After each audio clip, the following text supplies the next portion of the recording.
नाज़रीन, प्रोग्राम रुपया पैसा में आपको खुशामदीद कहते हैं। जू बजट के मुतल्लिक बातें पता लग रही हैं, लोग तनकीद करते जा रहे हैं, करते जा रहे हैं, करते जा रहे हैं। ऐसा क्यों कर रहे हैं? ये मेरे लिए बड़ी हैरानगी की बात है। ये फर्स्ट टाइम है, मैं आपको बता रहा हूँ नाज़रीन।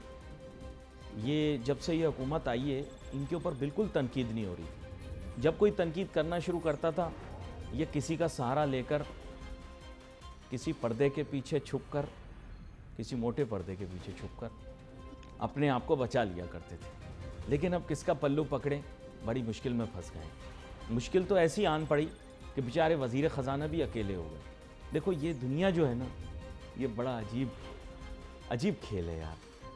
कब कहाँ क्या हो जाए कुछ कह नहीं सकते। आसमानी मोड़ आ जाते हैं, हर कोई अपने मुफाद से चल रहा होता है। उनका काम तो पक्का हो गया, इशारे से समझ जाओ, का काम तो पक्का हो गया। वो तो अब अपनी जगह पक्के हो गए। अब सियासतदान जाने, उनका काम जाने। सियासतदान हो गए परेशान। औरंगजेब साहब ने बजट पेश कर दिया, कल ख्वाजा आसिफ साहब हीरो हो गए। उन्होंने कहा, साहब ये क्या हो रहा है? यानी वज़ीर दिफा, वज़ीर ख़जाना की राय से मुत्तफिक नहीं है। ये बात वो खुल्लम खुल्ला कह रहे हैं। तो सर, वो वज़ीर ख़जाना तो आप ही के हैं, नहीं हैं। वज़ीर ख़जाना भी बेचारे अकेले रह गए, ना नून वाले उनके साथ, ना वो जो पक्के हो गए उनके साथ। भाई, तनकीद कौन सुनता है? तुम्हें बनने का शौक़ था, खुद ही जवाब दो।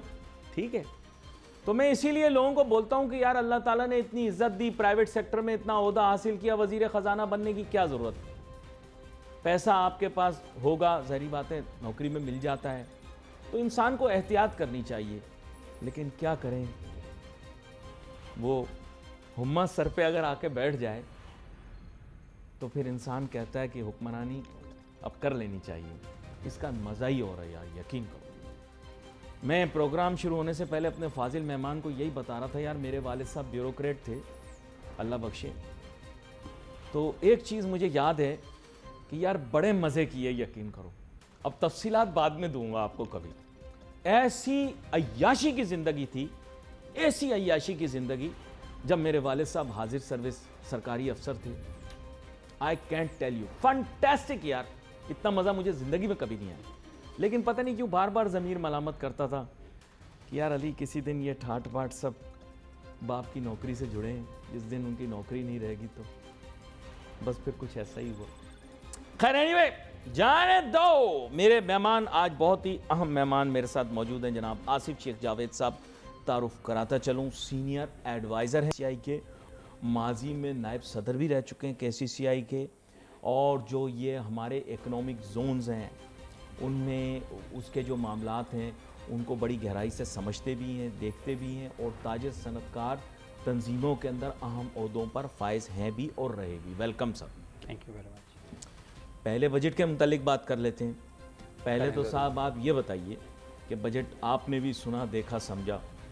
कराची चैम्बर में कल मैंने भी इत्तेफाकिया तौर पर लाइव उसे देख रहा था, तो बिलवानी साहब ने कहा ये बजट, मैं मानता ही नहीं है बजट है। तो बात ये कि वो तो उनका मौका गया KCCI का।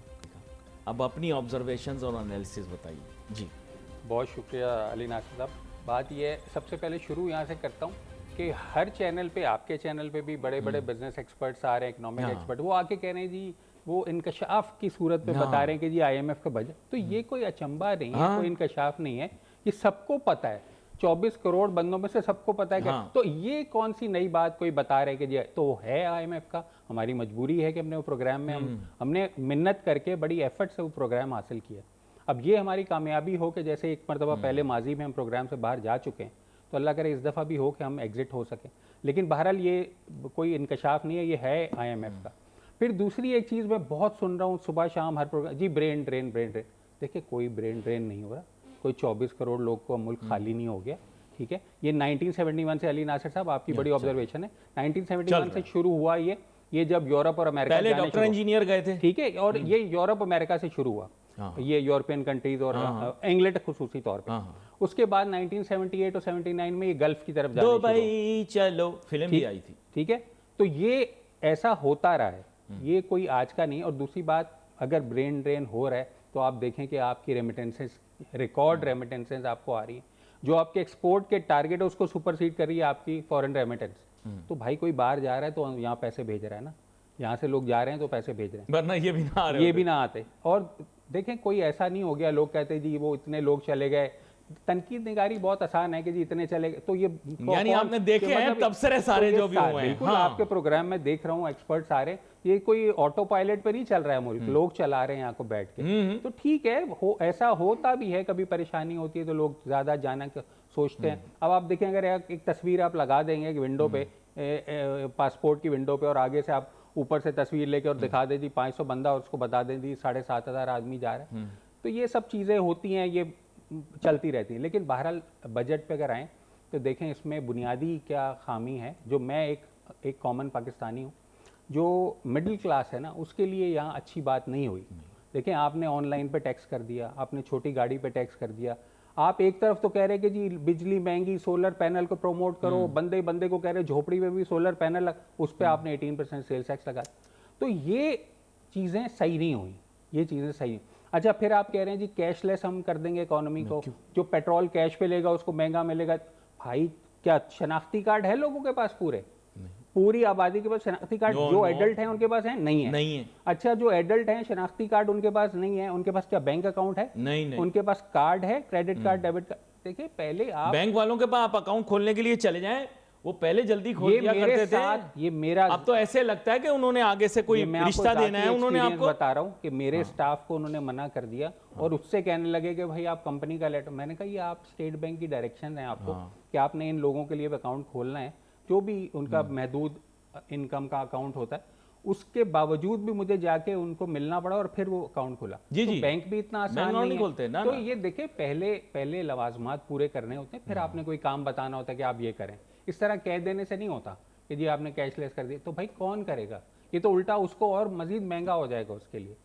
तो कुछ चीज़ें ऐसी हैं।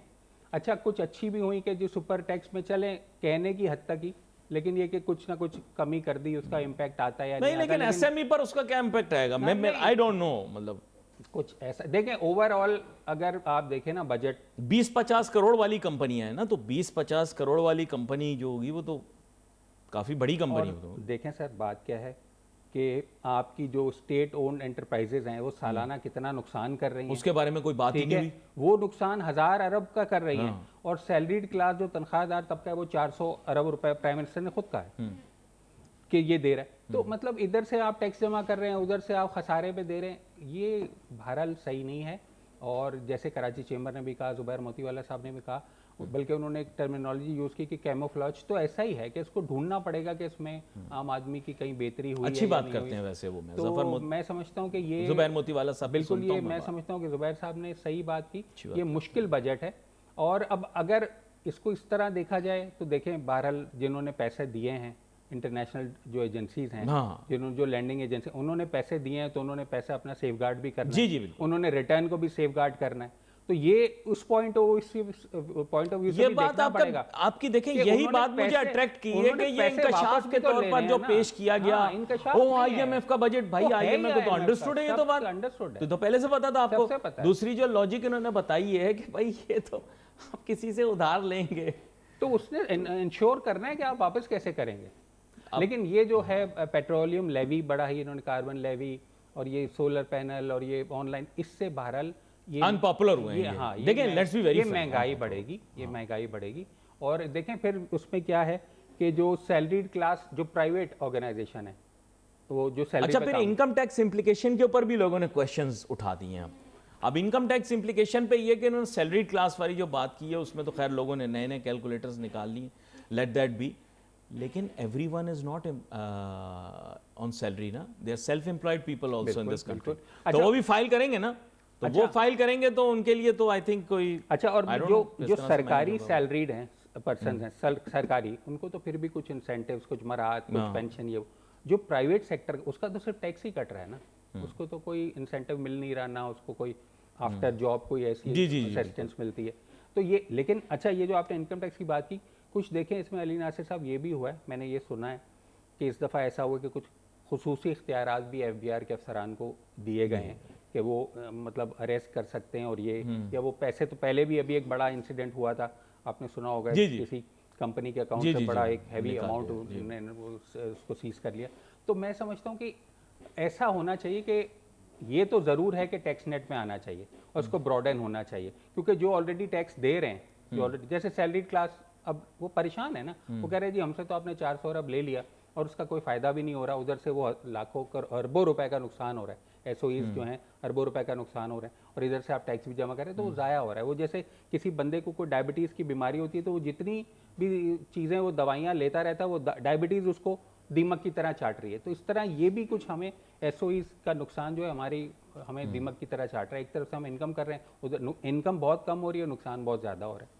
अच्छा, और फिर मैं ये कहता हूँ कि अगर मैं तो इतना नॉलेज नहीं रखता, लेकिन ये कि मैंने ये सुना है कि जी हर वॉयज के पीआईए पे नुकसान होता है, हर जो फ्लाइट उड़ती है उस पर नुकसान हो। सुना तो है। अगर ऐसा है तो मैं तो किसी के बारे में भी नहीं कहता नहीं बिक रही ना, कोई ले नहीं रहा उसे। नहीं ले रहा तो कम से Let's कम be very अच्छा frank.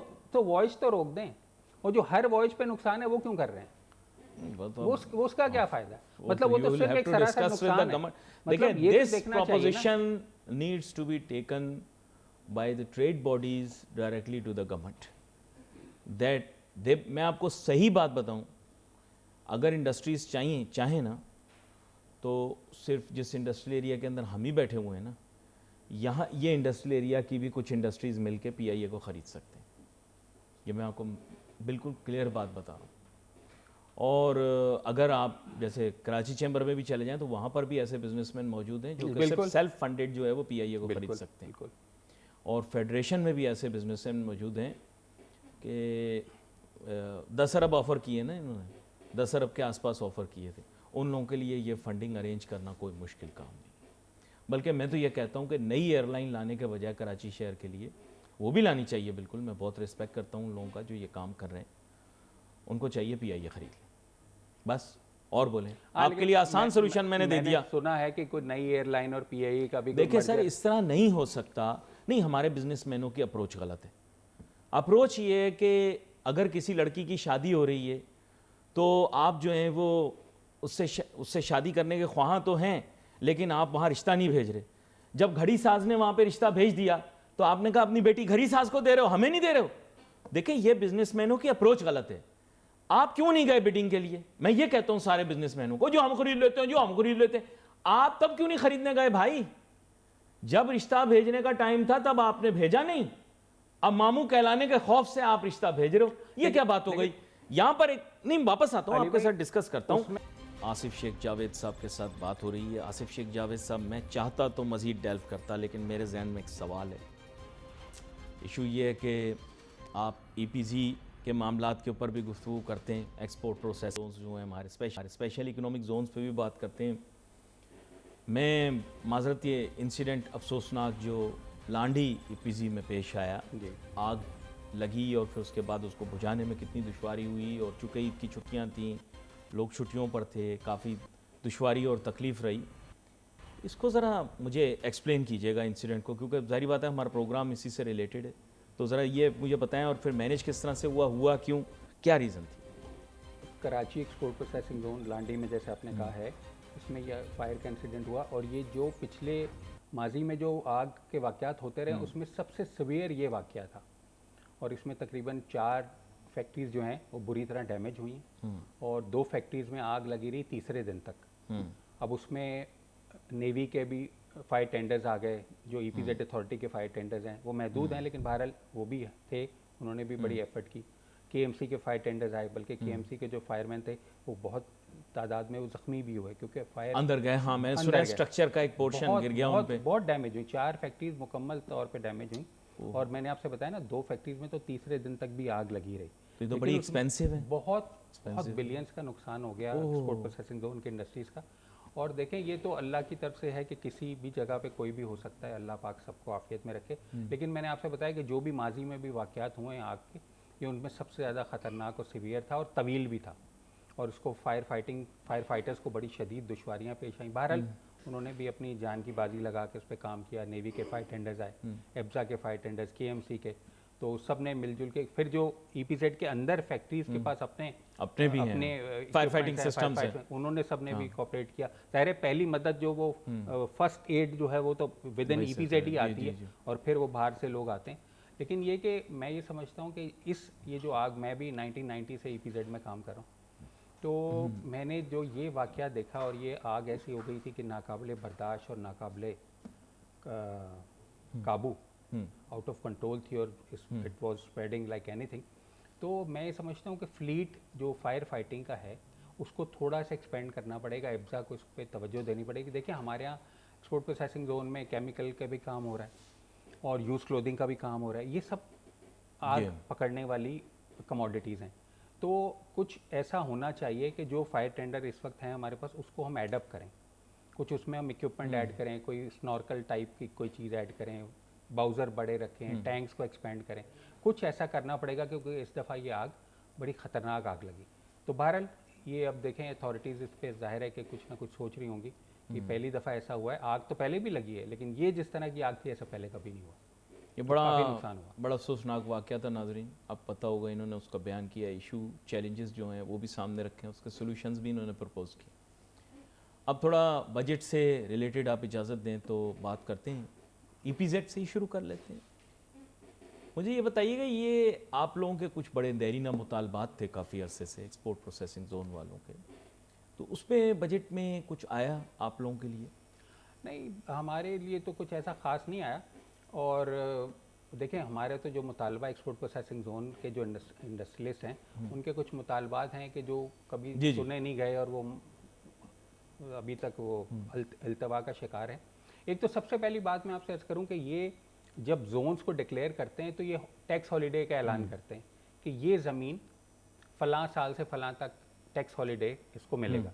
अब उसमें क्या कवात होती है कि 1990 से अगर इसको दिया गया और उसको 10 साल या 15 साल या 20 साल का टैक्स हॉलीडे, के ईपीजेड पे 20 साल का टैक्स हॉलीडे का, कहीं 10 साल भी होता है। अब उसमें क्या होता है कि वो 20 साल में ईपीजेड के तमाम प्लॉट्स नहीं बिक सके। अभी भी हमारे 80 एकड़ ज़मीन बाकी है, लेकिन चूंकि टैक्स हॉलीडे ख़त्म हो चुका है तो उसके ऊपर अब कोई दिलचस्पी नहीं होगी। मैं मुतालबा क्या हमेशा मिनिस्टर ऑफ इंडस्ट्री से करता हूँ या अरबाब इख्तियार से करता हूँ कि आप इसको जो टैक्स हॉलीडे है ये शुरू होना चाहिए डेट ऑफ इन्वेस्टमेंट से। उससे क्या होगा अली नासिर साहब कि जब एक भी प्लॉट आपके पास एक्सपोर्ट प्रोसेसिंग जोन में बाकी होगा तो वो सरमायाकार की तवज्जो का मरकज़ होगा। उससे ये मालूम होगा कि अगर आज भी मैं यहाँ पे फैक्ट्री बनाता हूँ और मशीनरी इंस्टॉल कर तो मुझे टैक्स हॉलीडे मिलेगा। देखिए ज़मीन को टैक्स हॉलीडे देने का कोई फ़ायदा नहीं है। अभी आपके पास 80 एकड़ है, उसके ऊपर कोई टैक्स हॉलीडे नहीं है। तो ये ऐसा कहने का मतलब ये कि इन्वेस्टमेंट को टैक्स हॉलीडे, इन्वेस्टमेंट को होना चाहिए, ज़मीन को नहीं। तो डेट ऑफ इन्वेस्टमेंट से आप करेंगे तो अट्रैक्शन हमेशा बाकी रहेगी और इन्वेस्टर्स आपके पास आते रहेंगे। तो ये एक चीज़ है। अच्छा, एक और टर्मिनोलॉजी जैसे पहले भी बात हो रही थी कि यहाँ एक मशहूर चीज़ है, बहुत फेमस है ईपीजेड में, वो है 80-20। अब उसमें क्या होता है कि टोटल प्रोडक्ट का 80% that has to be exported to abroad and we can sell it to tariff area against payment of duty and taxes, that is around 20%। तो हम 80 और 20 इसको कहते हैं कि 80% टू अब्रॉड और 20 ठीक है। एक्सपोर्ट प्रोसेसिंग जोन इसीलिए बनाए जाते हैं कि मुल्क में एक्सपोर्ट बढ़े और वो अपना काम करते हैं, इकोनॉमी का हिस्सा बनते हैं। लेकिन देखिए कुछ ग्राउंड रियलिटीज़ भी होती हैं, कुछ ऐसे मामलात भी होते हैं कि एक्सपोर्ट आपने देखी कि भाई अगर नहीं हो पा रही, सरप्लस हो गया, मतलब इन अदर वर्ड्स अगर आपके पास एक्सपोर्ट नहीं हो पा रही, आपके पास इंटरनेशनल कंज्यूमर्स माल सरप्लस है आपके पास, तो अगर आप यहाँ ड्यूटी टैक्सेस दे रहे हैं तो क्या है कि इकोनॉमिक एक्टिविटी तो जारी रहती है ना। अब आप देखें 40,000 एम्प्लॉइज़ यहाँ पे अगर काम करें एक्सपोर्ट प्रोसेसिंग जोन में, तो 40,000 एम्प्लॉइज़ नहीं, वो 40,000 ख़ानदान है। अगर वो कोई ये ऐसी एक्टिविटी हो रही है तो मैं ये नहीं कहता कि इसको 80-20 को आप एबॉलिश कर दें, नहीं, आप इसको रिविजिट ज़रूर करें, रिव्यू करें, इसको आप 60-40 कर दें, 70-30, लेकिन ऐसा रखें कि इकोनॉमिक एक्टिविटी चलती रहे और जो अंदर इंडस्ट्रियल यूनिट्स हैं वो बेशक ड्यूटी टैक्सेस दे के, अगर आप देखें चाइना से आप माल मंगा रहे हैं, गल्फ से माल मंगा रहे हैं ड्यूटी टैक्सेस दे के, तो ईपीजेड से भी ड्यूटी टैक्सेस दे के आप लगा सकते हैं। आपके गेट पे बैठते हैं ना ये लोग कस्टम वाले के? नहीं, कस्टम वहीं गेट पर होता है। और फिर देखें एक और चीज़ है, अब आपको कुछ ये भी इंसेंटिव देना होगा लोगों को कि जो 40 साल से 30 साल से 25 साल से यहाँ पे काम कर रहे हैं और उनके पास कोई ओनरशिप नहीं है। अच्छा, इनके तवज्जो से एक और सजेशन भी दे देता हूँ नाज़रीन। सजेशन मेरी ये कि नाज़रीन, पता नहीं आप लोगों को अच्छी लगे ना लगे, पाकिस्तान स्टील आपसे प्राइवेटाइज नहीं हो रही, पाकिस्तान स्टील को एक्सपोर्ट प्रोसेसिंग जोन बना दे। पाकिस्तान के लिए ये एक ideal situation, win win situation हो जाएगी। पोर्ट कासिम के साथ वो जुड़ा हुआ है, उसको एक्सपोर्ट प्रोसेसिंग जोन बना दें। उसकी जो सरप्लस ज़मीन है आप उसे नहीं बेच सकेंगे, मैं आपको बता सकता हूँ, ठीक है। आपने बड़े जोर लगा लिए, उसको एक्सपोर्ट प्रोसेसिंग जोन बनाएं, वहाँ पर एक्सपोर्ट ओरिएंटेड इंडस्ट्रीज़ को लगाएं। बराबर में पोर्ट कासिम भी चलना शुरू हो जाएगा, जो अभी भी चल रहा है बहुत ज़बरदस्त, और आपके लिए बेहतरीन मौके पैदा हो जाएंगे। ये मैंने इनके तवज्जुह से एक सजेशन दे दी, माजरत। अच्छा, मैं एक चीज़ में लांडी में तो है ही है, ये भी एक्सेसिबल है और ये भी बहुत अच्छा है, नो डाउट अबाउट इट। लेकिन अगर मैं इनसे पूछूंगा तो ये फिर आपको रियलिटी बताएंगे। देखिए, जितने भी एक्सपोर्ट प्रोसेसिंग जोन पाकिस्तान में काम कर रहे हैं, सबसे ज़्यादा viable Karachi export processing zone है, सबसे बड़ा काम भी यही हो रहा है। अच्छा, इसमें एक चीज़ और है, इसमें एक टेक्निकल हिच क्या आती है। मिसाल के तौर पे मेरी अगर कोई प्लास्टिक की मैं प्रोडक्ट तैयार कर रहा हूँ, कोई कप्स बना रहा हूँ मैं, अब मेरे पास कप्स का ऑर्डर नहीं है, कप का ऑर्डर नहीं है, मेरे पास ट्रे का ऑर्डर आ गया, मेरे पास शीट का ऑर्डर आ गया। अगर मैं उसी मशीन से, उसी इंफ्रास्ट्रक्चर से, उसी जगह पे, उसी प्रेमिसेस में मैं कोई दूसरी प्रोडक्ट बनाना चाहता हूँ, तो वो जो चेंज ओवर है उसको बहुत सिंपल होना चाहिए। अब इसमें क्या है कि हमारे रिस्ट्रिक्टेड है, आप वो हमारे यहाँ मुश्किल है, हमारे यहाँ इसको स्विच ओवर करना मुश्किल है। मैं हमेशा जो भी चेयरमैन हमारे रहे वो बहुत अच्छा काम करके गए। अभी जो रीसेंट चेयरमैन सैफुद्दीन जुनेजो साहब भी गए, वो भी बड़ा काम करके गए, बड़े तजर्बेकार शख्सियत थे, पक्के ब्यूरोक्रेट थे। लेकिन मैं ये उनसे भी मेरी रिक्वेस्ट रहती थी कि सर इसको आसान कर दें, सिंप्लीफाई कर दें। अच्छा, एक लम्हा फिर इसी पे सजेशन एक दे दूं आपको, एक और आपके तवज्जुह से सजेशन। मेरे ख्याल से एक्सपोर्ट प्रोसेसिंग जोन से जान पहचान रखने वाला शख्स जो कि एंटरप्रेन्योरल और बिजनेस स्किल रखता हो, एक्सपोर्ट ओरिएंटेशन को समझता हो, प्राइवेट सेक्टर से ताल्लुक़ रखता हो, क्या वो चेयरमैन बन सकता है? देखें, बिल्कुल बन सकता है और मैं समझता हूँ कि बनना चाहिए। और माजी में अहमद टब्बा साहब, अहमद टब्बा बहुत बड़ा नाम है इंडस्ट्रियलिस्ट, वो रह चुके चेयरमैन। मकसूद इस्माइल साहब बहुत बड़ा नाम है, बहुत बड़े इंडस्ट्रियलिस्ट हैं मुल्क के, वो रह चुके हैं 2 मरतबा। तो प्राइवेट सेक्टर से बिल्कुल होना चाहिए। और अगर कोई एक्सपोर्ट ओरिएंटेड, क्योंकि आप जिस तरह की तजावीज़ दे रहे हैं वो कॉम्प्रीहेंड करना उसी का काम है जो एक्चुअली एक्सपोर्ट प्रोसेसिंग जोन को समझता हो, मेरा ऐसा ख्याल है। मैं इस आपके चैनल के तवज्जुह से मैं अरबाब इख्तियार तक ये रिक्वेस्ट रखता हूँ कि अगर मैं एक फैक्ट्री में लेकर बैठा हूँ और मेरे पास एक प्रोडक्ट का ऑर्डर नहीं है और दूसरी कमोडिटी में जाना चाहता हूँ, तो उसको तो बहुत सिंप्लीफाई होना चाहिए। वो इन्फॉर्मेशन की हद तक होना चाहिए कि मैं अगर किसी को विजिट करवा दूँ कि देख लें जी हम ये बना रहे, बजाय इसके कि मैं वो सिक यूनिट में कन्वर्ट हो जाऊँ या मैं वहाँ से चला जाऊँ, मैं कहीं और चला जाऊँ छोड़ के जगह, या मैं यूनिट बंद कर दूं, तो इसका तो किसी को भी फ़ायदा नहीं है, ना एब्जा को फ़ायदा है, ना हुकूमत को फ़ायदा है, ना इर्द गिर्द जो लोग काम कर रहे हैं उनको फ़ायदा है। तो यूनिट चलते रहने चाहिए। तो कुछ चीज़ें ऐसी हैं, बहुत अच्छा भी काम होता है, इस वक्त भी तवज्जो हमें मिल रही है जो हमारे मिनिस्टर ऑफ इंडस्ट्रीज़ हैं उनकी भी। लेकिन ये कि कुछ चीज़ें ऐसी बहुत सिंपल हैं, बहुत सिंपल है, इनको कुछ भी नहीं करना। आप इसको सिंप्लीफाई कर दें, भाई आप ए प्रोडक्ट ही बना रहे, बी प्रोडक्ट बना रहे, कोई कॉन्ट्राबैंड नहीं है, कोई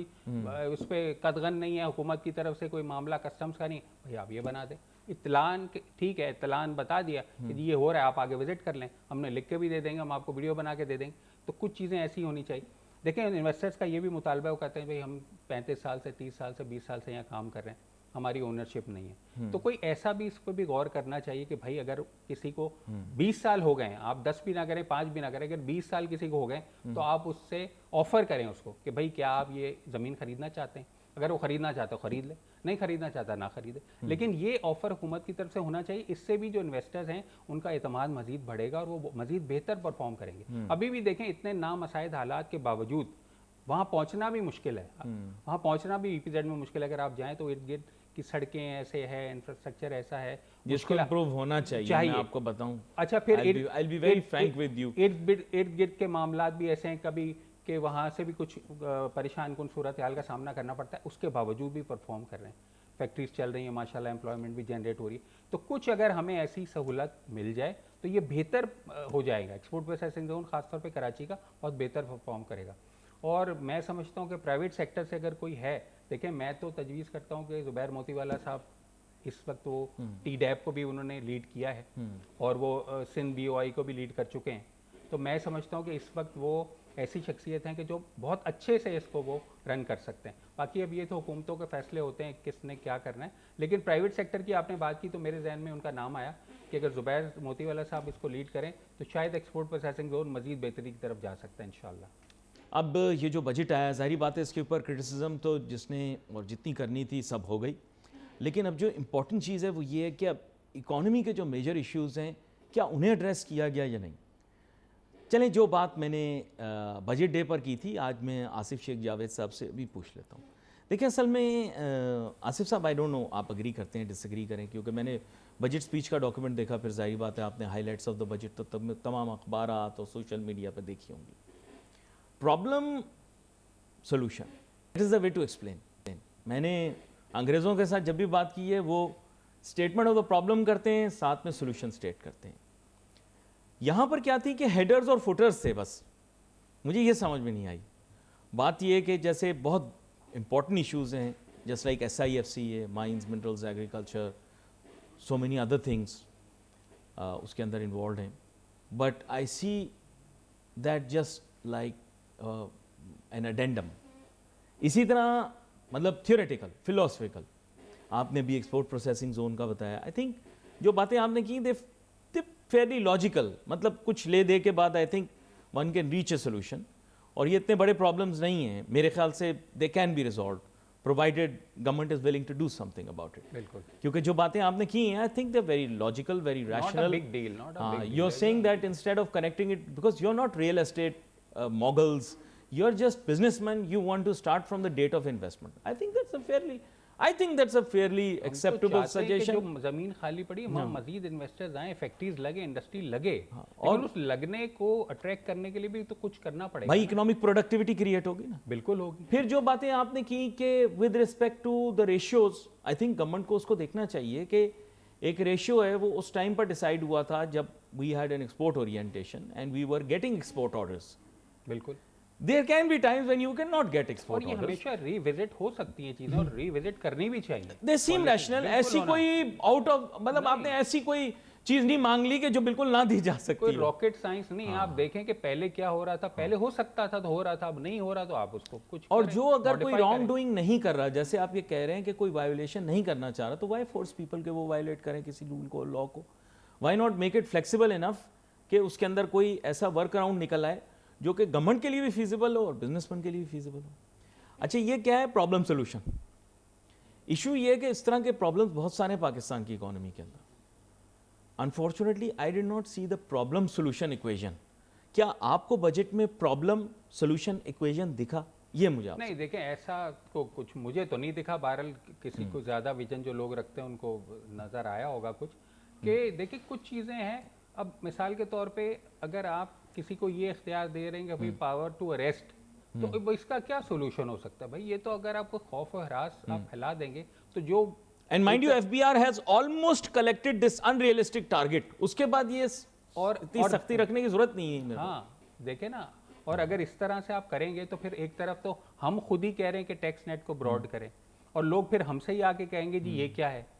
तो आप ये नहीं कह सकते, जब चेंबर ऑफ कॉमर्स लोगों को इंक्लाइन करती है कि आप आएँ और आप टैक्स नेट में शामिल हो जाएं और आपके लिए ये इंसेंटिव्स होंगे। देखिए ज़ुबैर, इन्होंने कंपेल किया हुआ है लोगों को। By the way Karachi chamber ने, you have to be a tax payer to be, Zubair Motiwala sahab, बिल्कुल ज़ुबैर मोतीवाला साहब लोगों को पर्सनली भी वो करते हैं इंक्लाइन कि भाई आपको मुश्किलात है तो आप टैक्स नेट में आए, आपको ये सहूलत है वो सहूलत। लेकिन जब वो उनको प्रॉब्लम होती है तो उन्होंने उन्हीं के पास जाना है ना रोते हुए कि जी हमारे साथ तो ये हो रहा है। तो खौफ और हरास नहीं होना चाहिए।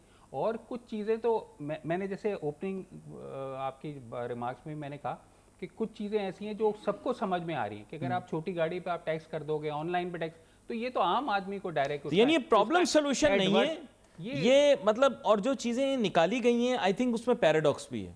कार्बन टैक्स लगाया, साथ में आपने सोलर पे लगा दिया भी। या तो आप अगर ऑल्टरनेटिव फ्यूल्स पे जाना चाह रहे हो तो आई थिंक इसके हेडर्स फर्क होने चाहिए थे। इसका हेडर होना चाहिए था एनर्जी, अब प्रॉब्लम के साथ उसका सोल्यूशन होना चाहिए था कि हम ये निकाल रहे हैं, इस तरह से इश्यू निकाल रहे हैं। अच्छा, फिर इन्वेस्टमेंट और जरा एक मिनट आपका लूंगा क्योंकि आपका ताल्लुक भी उसी शोबे से। इन्वेस्टमेंट और export problem, Pakistan is not getting FDI।